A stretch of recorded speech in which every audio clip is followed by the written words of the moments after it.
long meditations are meant to be extremely boring for the mind.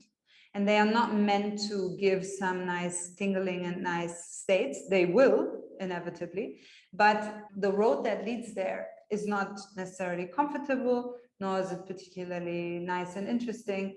It's very boring for the mind, and it's exactly meant to be like that.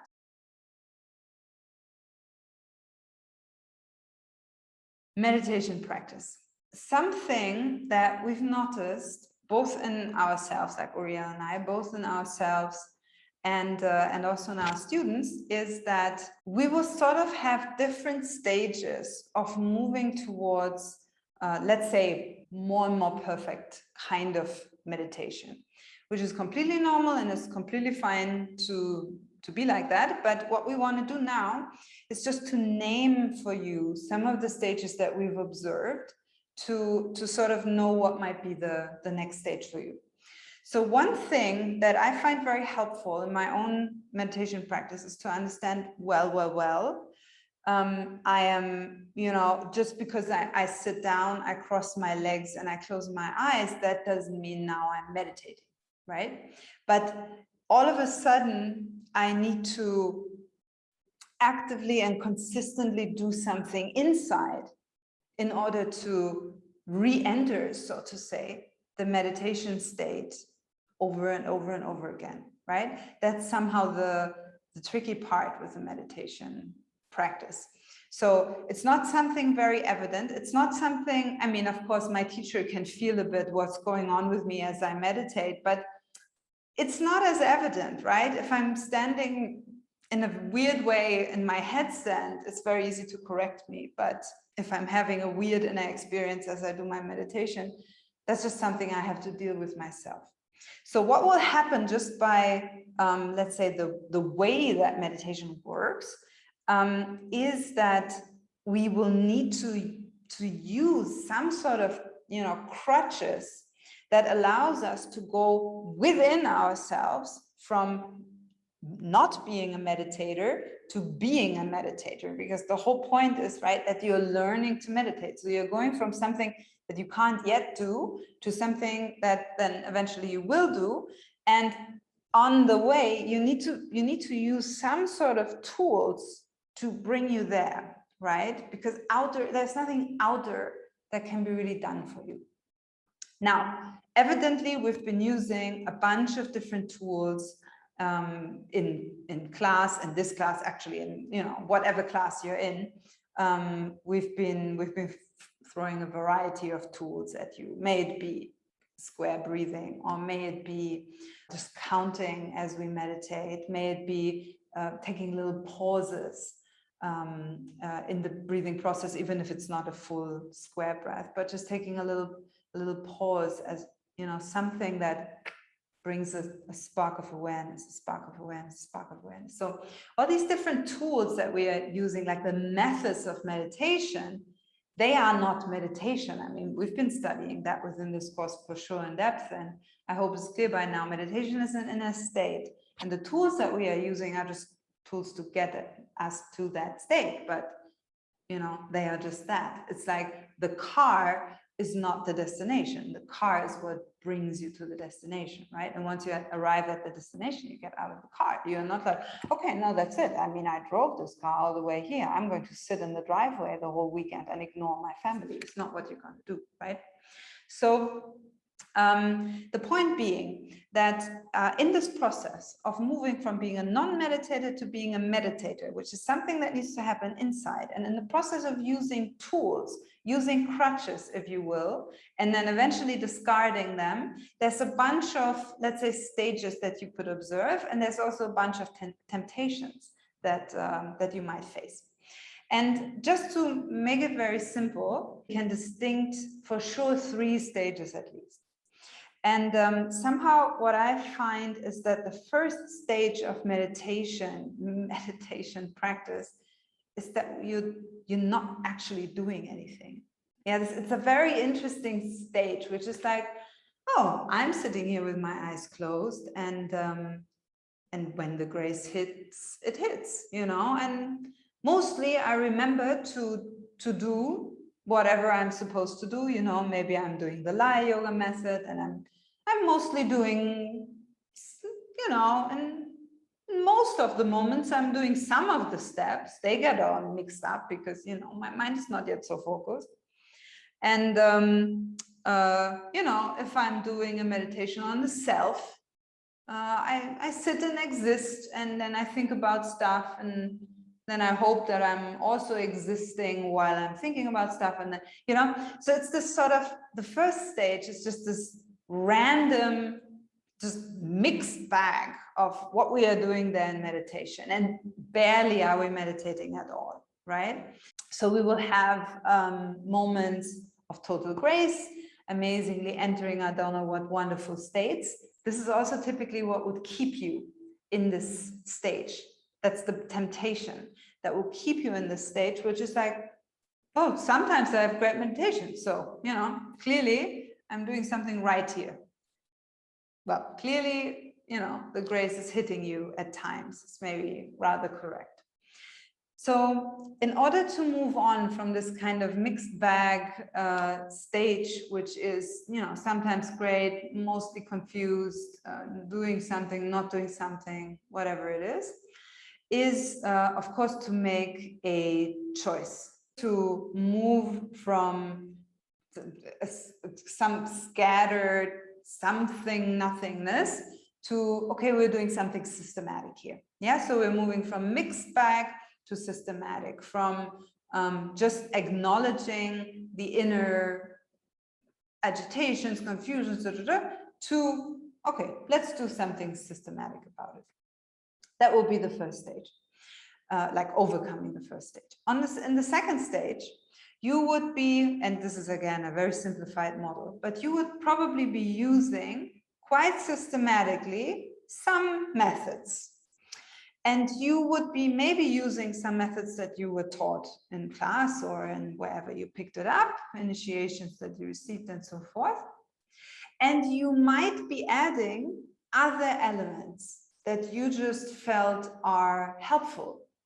Yeah, like Uriel and I, we like to count stuff, especially him, but I picked it up from him. He explained to me, I was like, oh, okay, let's try to count things.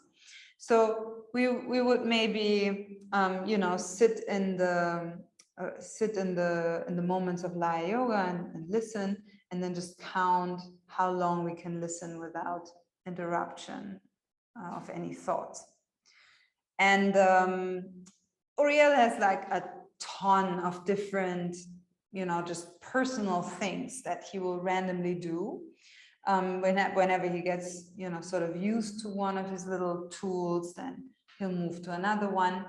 And let's say once you really made a very deliberate choice inside that you do want to systematically practice meditation, it is very likely that you will, you know, once you get more and more tenacious about really wanting to meditate, the more likely it is that you're going to bring in all sorts of self-invented stuff as well.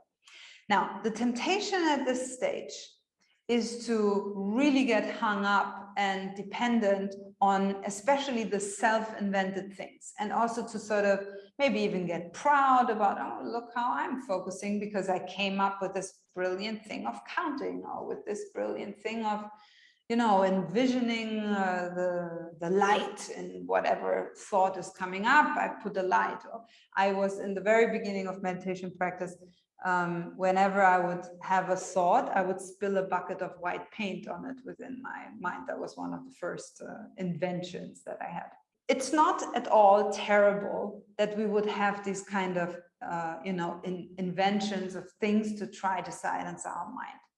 But we should be aware that that's not all there is, and that's also not the method, right? Laya yoga is a full and complete method in itself, or vipassana, right? It's a full method in itself. It doesn't mean that's the only method that you're ever allowed to practice. That's what I believe. I know that not everybody agrees with that, but I have a firm belief about that. If you do 14 steps, Atman, self-revelation methods, That's a very clear method that you follow, a very clear technique. And then you might have inventions on top of that, just because you're really wrestling with this wish of wanting to meditate, of wanting to quiet the mind. And once you made that choice, you will start to wrestle and you will start to invent stuff. So what to do? Acknowledge that that's what's happening, do it consciously, and in the moment you can, let it go. Yeah, so whatever things you come up with, oh, and then I envision the Chinnamasta cutting off her head, and then I envision the Shiva's hair on top of my head. Fine, no problem. Not forever, please. Yeah, and do it consciously. You can even set yourself, like this is something that Uriel and I do. We set ourselves just a certain amount of time that we play with a certain thing inside, right? And then that we aim by that time, not super long, like a few weeks.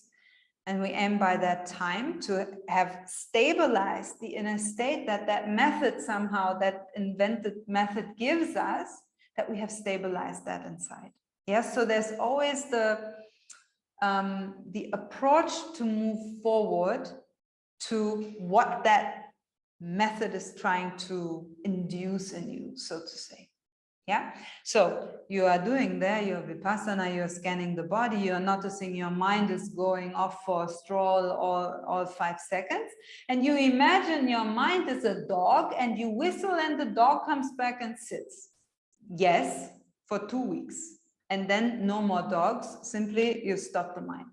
Yeah, then you have stopped the mind in the moments, and you don't need to envision anymore it's a dog. You just bring it back, bring it back, bring it back.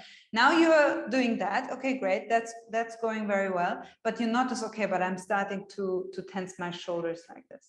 Okay, so whenever I notice that, deep breath, relax. Very good for 4 weeks. And then you simply, as you bring back the mind, you remain relaxed. Yeah, so it should always have this approach to actually install the state that you're trying to emulate through that little trick that you're doing. Yeah, so that gradually, as you practice the method, let's say of vipassana, you can completely free it from any tricks, and it's just becoming the pure method. Yeah, so that would be my stage 3, moving from our little personal tricks through this transformative approach, which says, okay, I'm doing this, great idea, that's much better than not focusing and being in my mixed bag stage 1, right? Much better, but not forever. And I'll do it very consciously, and I understand, okay, I'm using this crutch right now because I'm not ready, but I'm training my legs here because I don't want to use this crutch forever, right?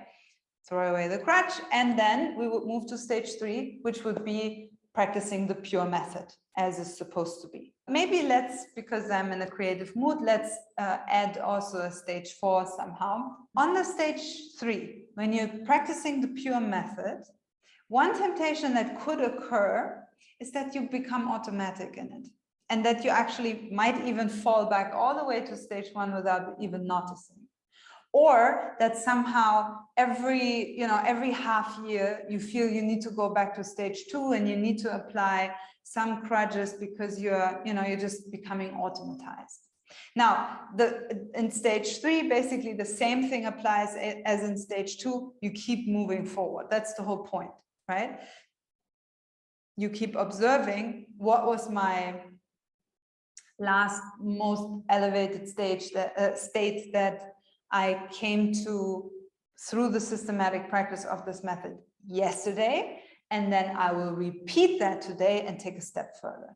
And then from that step further, I will go directly there tomorrow in my method and go a step further. And then I will go directly to the highest state and move a step further as much as possible, right? That would be the approach to have this.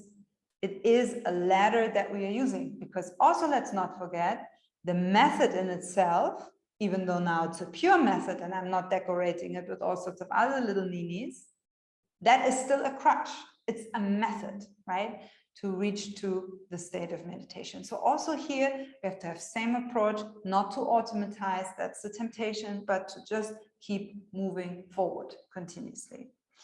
And then we could add stage 4, which is that you would actually reach the state that the method is supposed to bring, which is a state of meditation.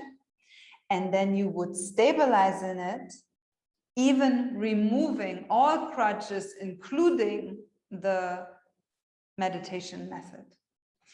The temptation at that stage might be that we throw away the crutch too easily. Yeah, and we don't resort back to it when it is needed. So stay true to the method, practice it properly each and every time, go through all the stages that are needed each and every time. And then when you enter meditation, that's it. Stay there, be quiet, stay there, deepen, stay there, quiet, deepen, stay there, quiet, deepen. That's all you have to do there. You don't need to return to anything. Then you notice, mind is moving. We are back to the method. We are not going to the mixed bag. Back to the method, meditation, okay. And we deepen, and ecstasy, of course, eventually moving from dhyana, meditation, to samadhi or ecstasy. So that would be the somehow stages of moving through systematic approach towards meditation. And what I would invite you to do practically as a homework, if you want to, see where you're at, both momentarily, writing down after each meditation what you've observed, and also over the last 3 months, you know, where have you mainly been at? Is it mainly like, okay, you're just like a, you know, like a dog chasing butterflies in your mind and it's all over the place? Or are you you're like in the gym, doing all sorts of things and coming up with new ways of doing your, you know, crunches and squats and what have you? Or are you in the pure method, just really moving through that? Or are you already launching into meditation with quite an easy regularity? So see where you're at momentarily, and see where you're at in time, so to say, as a predominant situation. And then acknowledge of that stage, as we said, what is the temptation? Avoid that temptation, and do the transformative steps needed within that stage. Choose, if you're in the mixed bag, move forward to systematic practice. If you're having all sorts of little practices pop up in your head and so on, acknowledge, do them, not for too long, transform further in order to gradually purify towards the pure method. Once you're in the pure method, move forward, move forward, move forward. Best state, best state, best state. Each day, another step forward, so to say. And then once you are at the meditation stage, throw the crutches away, stay there. And then make sure as you fall back, immediately go for the systematic method. So you don't need to fall from stage 4 to stage 1, but make sure to have it systematic. One of the biggest temptations maybe in the meditation practice is to try chasing states. That's usually what will keep you in stage 1. You know, you have a good state and that's your excuse to not really move forward and to sort of stay in this mixed bag, let the grace fall onto my head whenever it's nice. And that's really, really not helpful. If you're just chasing states and you have your little tricks, you call the dog of the mind, or you pour buckets of white or whatever, those little methods, they will usually give you good states. So you'll stay with those methods forever. Same when you're moving to the pure method, applying the pure method, it will give you a wonderful inner state, amazing. And then you'll be very tempted to go into the automatism. And then if you are actually coming finally to the gate of meditation, you're entering there, and all you are about is, okay, I'm having an awesome state in meditation. It is very unlikely for you to make the effort to re-enter and to re-enter and to re-enter it in a systematic way, because it's sort of checked off. Well, I had a great state, boom, done, right back into stage 1, right? So this is maybe the biggest temptation. So remember that long meditations are meant to be extremely boring for the mind. And they are not meant to give some nice tingling and nice states. They will, inevitably. But the road that leads there is not necessarily comfortable, nor is it particularly nice and interesting. It's very boring for the mind, and it's exactly meant to be like that. So it's good to just understand that, and then to make a choice to nevertheless practice with a systematic, diligent willingness to, commit yourself to that practice day by day. So that's a little guidance for approaching meditation. Hey guys, if you like this video, make sure to like and subscribe to our YouTube channel for more content on spirituality, Tantra, and more. And if you want to sign up for our online classes or for our retreats, you can see our website on the description below.